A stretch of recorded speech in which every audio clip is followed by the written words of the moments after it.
Je m'appelle Daisy et j'ai 21 ans. On me demande souvent pourquoi je ne vis pas encore de façon indépendante et, honnêtement, je me pose la même question parfois. La vérité, c'est que la vie ne suit pas toujours le calendrier qu'on se fixe.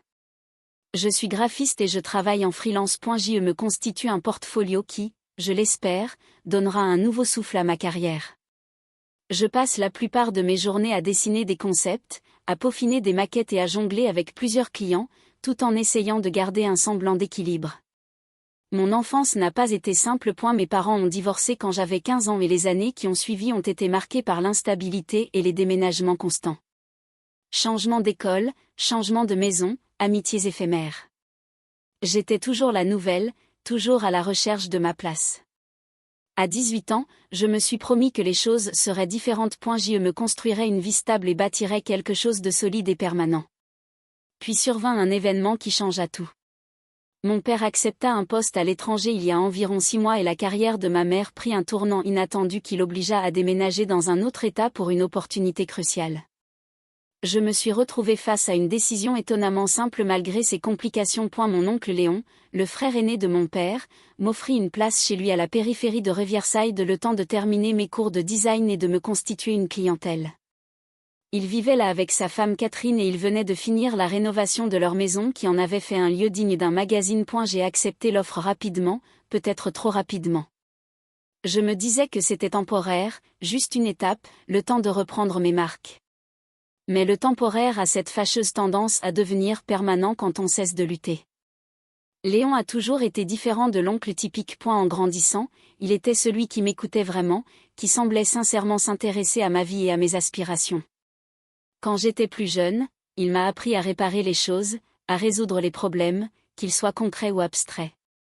Il m'a aidé à créer mon premier portfolio numérique à l'âge de 10 ans en restant éveillé tard pour m'aider à comprendre les principes du design et les relations clients. Pour mes 21 ans, il m'a surpris avec une tablette graphique coûteuse dont j'avais parlé en passant des mois auparavant. Il s'en souvenait. Il se souvenait toujours. Vivre avec lui me semblait une évidence quand j'avais besoin de stabilité. Il était comme un membre de la famille. Il était fiable. Il m'offrait quelque chose dont j'avais désespérément besoin à ce moment-là. Catherine était quelque chose que je n'avais pas pleinement anticipé. Elle a 5 ans de plus que Léon avec une allure presque aristocratique qui me rendait initialement quelque peu inadéquate. Elle s'habillait impeccablement, parlait avec précision et semblait évoluer dans une sphère sociale différente de la mienne. À mon arrivée, on m'a attribué une magnifique chambre d'amis à l'opposé de la chambre principale. J'ai interprété cela comme un signal clair pour maintenir une certaine distance, pour respecter leur vie conjugale et leur intimité. Je suis restée discrète. J'ai parlé à voix basse et j'ai essayé de me faire aussi discrète qu'un invité pouvait l'être. Au cours des mois suivants, quelque chose a changé entre Catherine et moi. Cela a commencé par de petits gestes. Elle a commencé à laisser des petits mots sur les produits d'épicerie qui lui manquaient afin que je puisse participer. Elle m'invitait à prendre un café avec elle le matin, ce que j'ai d'abord pris pour une simple politesse, mais dont j'ai peu à peu compris qu'il s'agissait d'un intérêt sincère. Elle m'a appris ses recettes, m'a recommandé des logiciels de conception qui pourraient améliorer mon flux de travail et m'a même présenté certains de ses contacts professionnels.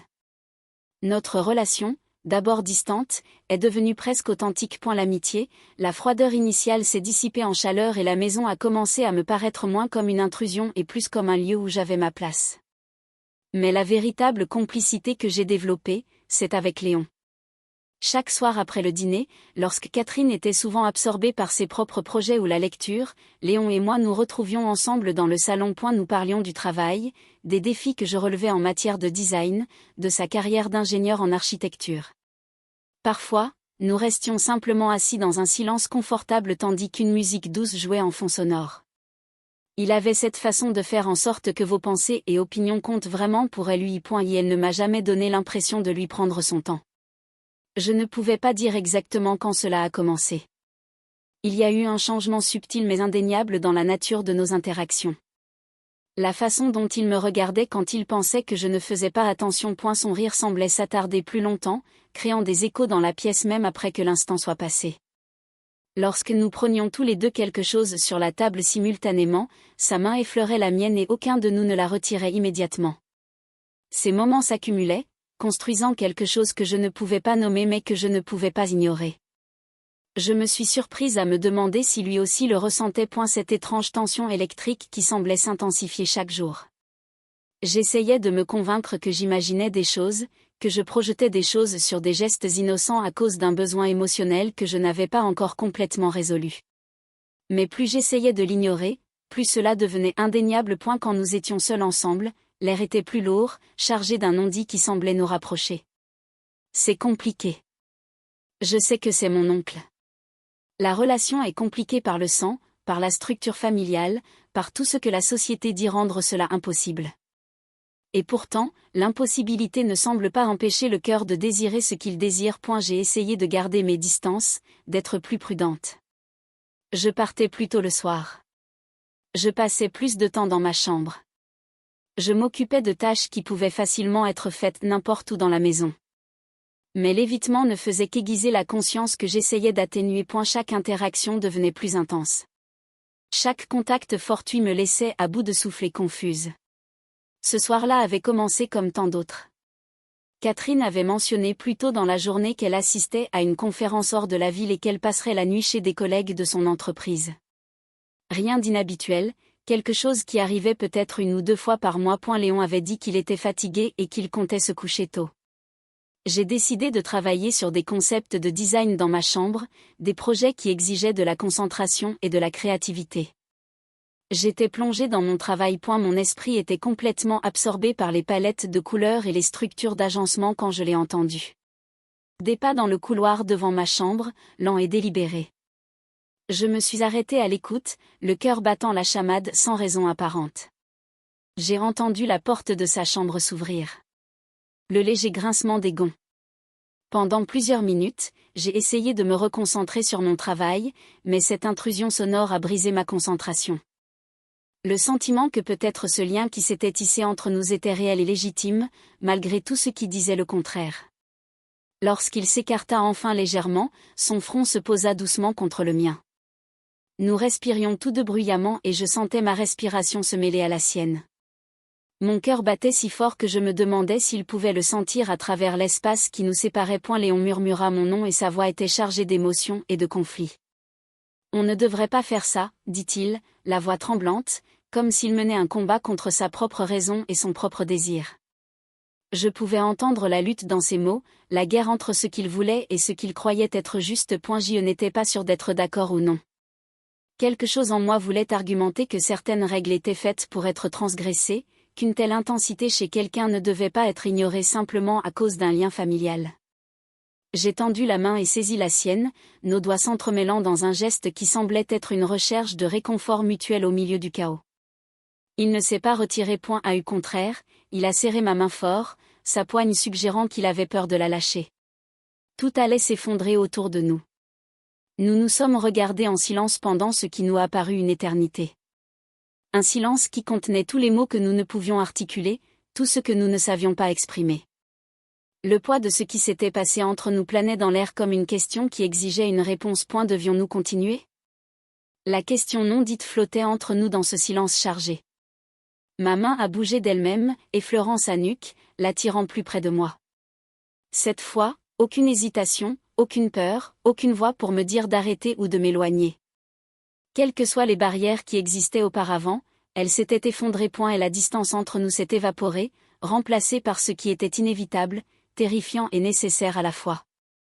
Il me prit dans ses bras jusqu'à ce qu'il n'y ait plus d'espace entre nos corps, seulement le son de notre respiration rapide et une compréhension qui ne nécessitait aucun mot. Je ne savais pas où cet instant nous menait, ce qu'il signifierait pour notre avenir, ni pour la vie que nous menions. Mais à cet instant précis, rien de tout cela n'avait d'importance. La seule chose qui existait était cet instant, cette connexion, ce petit univers qui ne contenait que nous deux et rien d'autre. Le reste du monde était devenu insignifiant, estompé dans l'insignifiance. La pièce sembla se rétrécir autour de nous jusqu'à ne plus contenir que notre respiration et le poids d'émotions innommables. Son souffle effleura ma nuque provoquant des frissons sur ma peau. Je n'avais jamais ressenti une connexion aussi profonde, aussi intense et contradictoire. C'était comme se tenir au bord d'un abîme tout en étant en parfaite sécurité. Sa voix basse et incertaine résonna contre ma peau. Rauque de désir mais teintée d'hésitation. Tu es sûr, murmura-t-il. Je ne veux pas te faire de mal. Cette question révélait son conflit intérieur entre ce qu'il désirait et sa peur des conséquences pour moi et pour ce qui allait suivre. J'y fermais les yeux, tentant de maîtriser le tourbillon de pensées qui m'assaillait. Tout en moi était en guerre. Ma raison me criait de reculer, d'en finir avant que la situation ne devienne incontrôlable, avant que nous ne franchissions une limite irréversible. Mais mes émotions brûlaient si fort que je ne pouvais plus me refuser ce que je désirais. J'en suis certaine, murmurai-je, la voix tremblante mais sincère. Ma main glissa sur son épaule et descendit jusqu'à sa poitrine. Elle se soulevait et s'abaissait au rythme de chaque respiration superficielle. Mon cœur battait si fort que je pensais qu'il allait me transpercer la cage thoracique. Léon plongea une dernière fois son regard dans le mien comme s'il cherchait la preuve que je n'étais pas en train de commettre une erreur catastrophique. Ses yeux étaient emplis d'émotions difficiles à décrire avec précision. J'y voyais du désir, une envie de proximité, mais aussi le poids d'une responsabilité invisible. Et la conscience que cet instant portait des conséquences que ni l'un ni l'autre n'avions pleinement envisagées. Quand le monde autour de nous s'estompa complètement, le temps lui-même sembla perdre son sens. Le monde extérieur ne pouvait plus nous atteindre. Et il n'y avait plus que nous envelopper dans un moment que je savais qu'il resterait gravé à jamais dans ma mémoire. Puis tout a basculé en un instant. Un bruit a résonné en bas, me faisant tendre tous les muscles de mon corps. La porte d'entrée s'est ouverte et refermée avec une force soudaine, laissant entrer un courant d'air froid. Mon corps entier s'est figé. Tous mes sens se sont soudainement aiguisés d'alarme et de peur. Léon, a crié Catherine d'en bas, sa voix n'était pas forte mais suffisamment claire pour que l'atmosphère de la pièce devienne glaciale. Mon cœur a fait un bond dans mon estomac. Je me suis relevée en hâte, un sentiment de culpabilité m'envahissant comme une vague. J'ai essayé de régler ma respiration, mais je ne pouvais pas contrôler la panique qui faisait battre mon cœur à tout rompre. Léon est resté sur le lit, le regard absent et vague comme s'il s'accrochait aux derniers instants du monde que nous avions créé avant qu'il ne s'effondre. Je le regardais, cherchant un conseil ou un réconfort, mais il baissa simplement la tête. Ses mains tremblaient agrippées au bord du matelas et à cet instant, je compris qu'il luttait contre la même peur qui me consumait. Le bruit des pas de Catherine résonnait régulièrement dans l'escalier, chaque pas résonnant comme l'approche inévitable de quelque chose auquel aucun de nous deux ne pouvait échapper. Sa présence s'avançait vers nous comme une force inexorable et nous ne pouvions rien faire pour l'arrêter. La porte de la chambre s'entr'ouvrit lentement et Catherine entra. Il y avait une sérénité troublante dans ses mouvements, une délibération maîtrisée qui, d'une certaine manière, était plus terrifiante que la colère. Son regard parcourut la pièce, embrassant la scène d'une compréhension qui n'avait besoin d'aucune explication.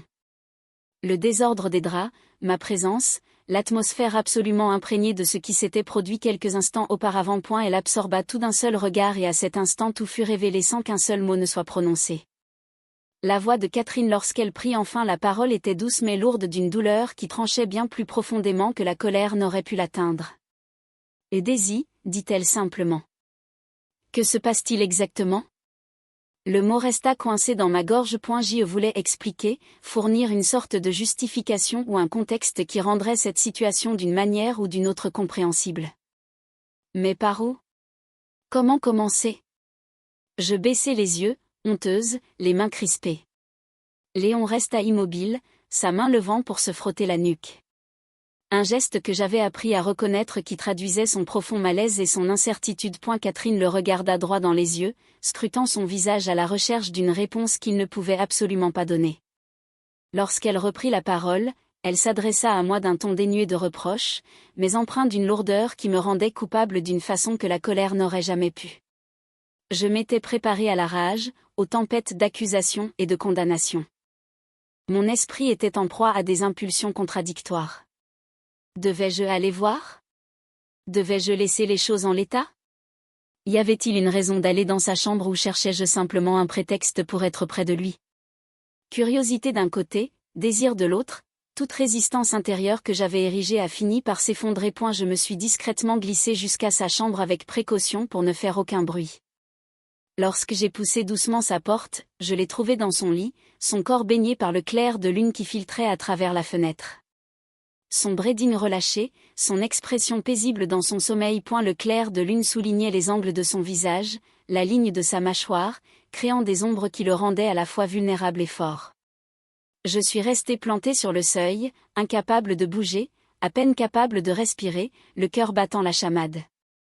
Je ne savais même pas ce que je cherchais à ce moment-là. Peut-être simplement être près de lui sans les complications de la conscience. Peut-être me permettre d'être étrange sans avoir à le justifier ou à l'expliquer. Je suis resté là, suspendu dans un moment volé, précieux et terrifiant à la fois.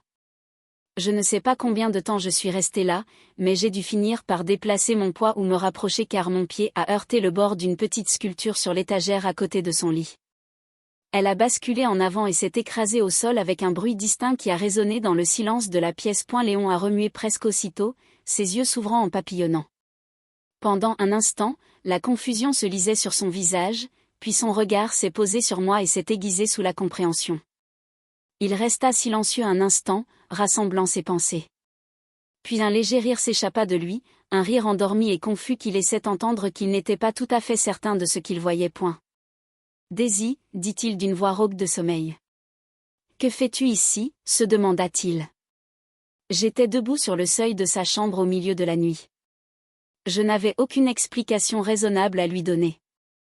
Je balbutiais quelque chose comme quoi je ne voulais pas le déranger, que je voulais juste vérifier quelque chose que je croyais avoir entendu. C'était une excuse lamentable, peu convaincante, même à mes propres oreilles.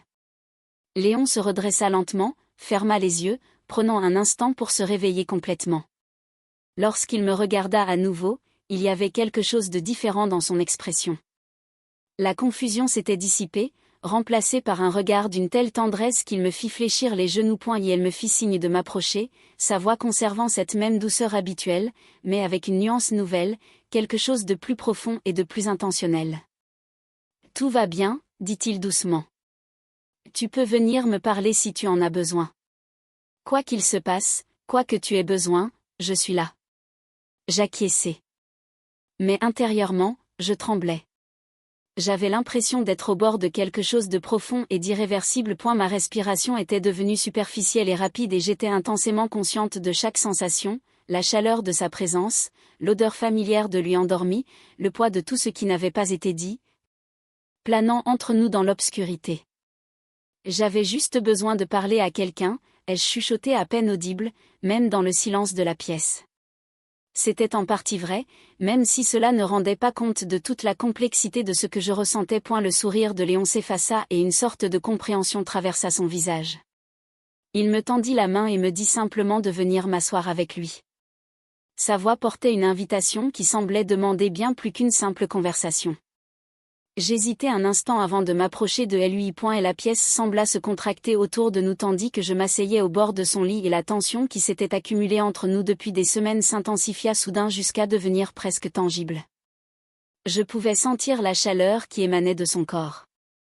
Je pouvais sentir la chaleur de sa peau mêlée à son eau de Cologne et à quelque chose d'unique. Nous étions si près maintenant que je pouvais entendre le rythme de sa respiration, voir le léger mouvement de sa poitrine à chaque inspiration.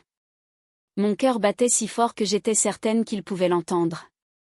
Quand j'élevai les yeux vers lui, nos visages n'étaient qu'à quelques centimètres l'un de l'autre. Ses yeux exprimaient une profondeur d'émotion presque insoutenable à voir, un mélange de désir et de retenue, d'envie et d'incertitude.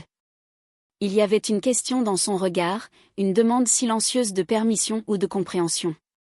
Sa voix n'était qu'un chuchotement, douce, comme s'il essayait d'empêcher l'un de nous deux d'aller plus loin. Puis il s'est écarté légèrement et je n'ai plus pu me retenir. Tout en moi avait besoin de se rapprocher, de combler l'espace qui était soudainement devenu la distance la plus importante de mon univers. Que faisais-je? Que se passait-il entre nous? Ces questions hurlaient dans ma tête, mais elles étaient étouffées par quelque chose de plus fort, de plus primitif et d'indéniable. Mon visage rougit, mon cœur résonnant si fort dans mes oreilles qu'il semblait emplir toute la pièce. Léon restait immobile, les yeux rivés sur les miens avec une intensité à la hauteur du chaos de mes propres émotions. Je sentais sa respiration s'accélérer pour se synchroniser avec la mienne et la pièce sembla se réchauffer comme si l'air même entre nous se transformait. Le silence qui nous entourait était lourd de tout ce que nous ne pouvions dire, de tout ce que nous ne pouvions admettre, de tout ce que nous avions peur de reconnaître. Puis je me suis penchée en avant comme si chaque instant non dit entre nous, chaque regard s'éternisant une seconde de trop, chaque accident, chaque soirée passée à proximité, à la fois confortable et électrique, était doux mais ferme, avec une tendresse qui, d'une certaine manière, la rendait plus intense que n'importe quelle agression.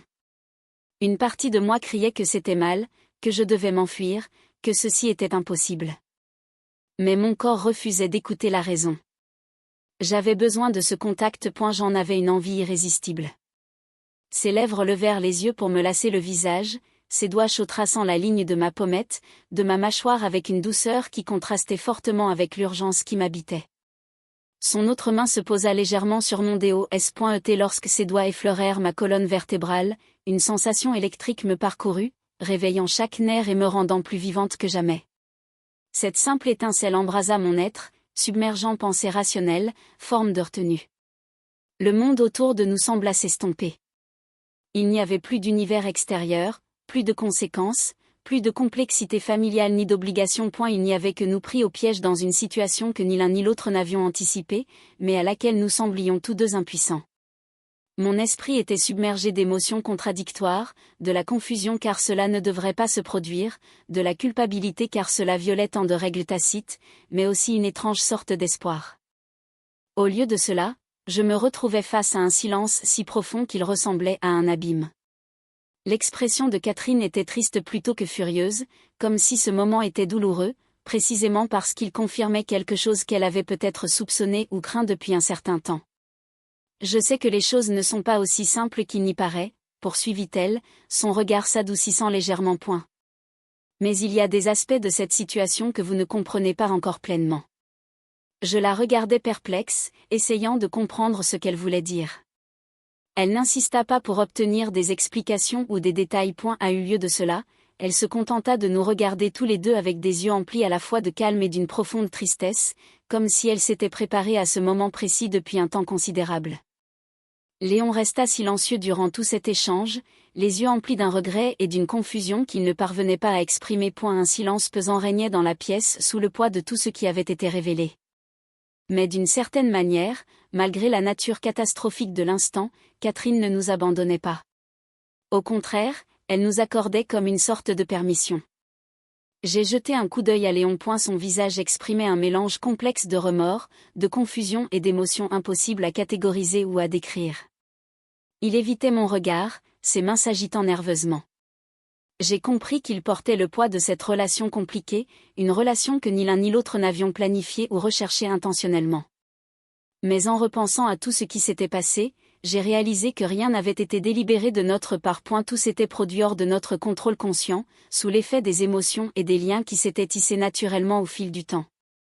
La seule certitude était que nous ne pouvions ignorer ce qui s'était passé, ni faire comme si de rien n'était. Nous ne pouvions pas revenir en arrière comme avant. Catherine l'avait clairement fait comprendre. Il fallait affronter ces émotions et ce chaos et les surmonter. Et maintenant, demandai-je à Léon doucement, la voix tremblante mais sincère. Je cherchais dans son regard un conseil, une indication sur la voie à suivre à partir de maintenant. Léon leva les yeux vers moi, brillant sous le poids d'un conflit intérieur. Je ne sais pas, répondit-il d'une voix fragile, empreinte de la bataille émotionnelle qui faisait rage en lui. Je ne sais pas trop comment réagir. Dois-je être en colère contre moi-même? Avoir honte? Ai-je seulement le droit à quoi que ce soit? Ces paroles révélèrent un homme pris entre le lien profond que nous avions tissé et son devoir envers Catherine qu'il avait toujours soutenue et s'était toujours tenue à ses côtés. Et elle était pris au piège entre des loyautés contradictoires et sincères, incapable de les résoudre par la seule force de sa volonté. Je savais que cette situation ne pouvait être résolue par une simple conversation ni même par plusieurs. Les circonstances étaient trop complexes, trop chargées d'histoire et de dynamique relationnelle qui dépassaient largement notre seule relation. J'ai pris une profonde inspiration et me suis rapproché de lui, réduisant progressivement la distance qui nous séparait. Je voulais tendre la main et lui offrir du réconfort en posant une main sur son épaule, mais je n'étais plus certaine que ce geste soit approprié. J'avais perdu le sens du bien et du mal dans ce nouveau paysage étrange dans lequel nous nous trouvions. Je ne pense pas que nous puissions tout régler ce soir, ai-je dit doucement mais avec conviction. Mais nous devons avoir une conversation franche sur ce qui se passe réellement. Nous ne pouvons pas l'éviter ni faire comme si de rien n'était. Le visage de Léon se fit grave, sans pour autant devenir dur ou froid. Il hocha lentement la tête, sa voix s'adoucissant, mais toujours empreinte de tristesse et de conflit. Je comprends, dit-il. Mais honnêtement, je ne sais pas par où commencer. Il faut commencer par reconnaître ce qui s'est réellement passé, dis-je. Il faut admettre leur sincérité l'un à l'autre et à Catherine et ensuite on verra quelles sont les prochaines étapes à suivre, quelles qu'elles soient. Léon hocha de nouveau la tête, son regard s'adoucissant comme s'il avait trouvé une petite lueur d'espoir au milieu du chaos et de la confusion. Ce ne sera pas simple, ma belle, dit-il, mais ce qui se passe vraiment entre nous, j'ai besoin de comprendre. J'ai tendu la main et saisi la sienne, la tenant légèrement, mais avec la sincère intention de lui apporter un peu de réconfort au milieu de toutes ces émotions indéfinies et débordantes. Je n'ai pas toutes les réponses, Léon, lui ai-je dit. Honnêtement, je ne sais pas ce qui va se passer ensuite, ni où tout cela va nous mener, mais j'en ai assez de fuir. J'en ai assez de faire comme si ces émotions n'existaient pas ou qu'elles disparaîtraient si je les ignore assez longtemps. Nous sommes restés silencieux pendant plusieurs minutes, chacun perdu dans ses pensées, essayant de donner un sens à la complexité qui nous entourait. Il n'y avait pas de chemin tout tracé à suivre. Il n'y avait ni guide ni mode d'emploi pour naviguer dans ce labyrinthe d'émotions contradictoires, de regrets et d'incertitudes. Mais Catherine nous avait offert quelque chose de précieux à cet instant. Elle n'avait pas offert de pardon immédiat, mais elle nous avait donné la permission d'affronter la réalité de notre situation et de tenter de démêler le désordre émotionnel que nous avions créé. J'ai regardé Léon une dernière fois et nos regards se sont croisés dans un moment de compréhension et d'acceptation mutuelle. À cet instant, j'ai compris que quoi qu'il arrive ensuite, quelles que soient les conséquences ou les complications qui surviendraient, nous devrions les affronter avec honnêteté. Nous ne pouvions plus vivre dans l'évitement ou le déni. Aucune solution parfaite ne nous attendait. Et il n'y avait pas de chemin facile à travers ce qui nous attendait. Mais il restait une possibilité de guérison, d'une véritable compréhension et peut-être, juste peut-être, d'une forme de rédemption ou de résolution.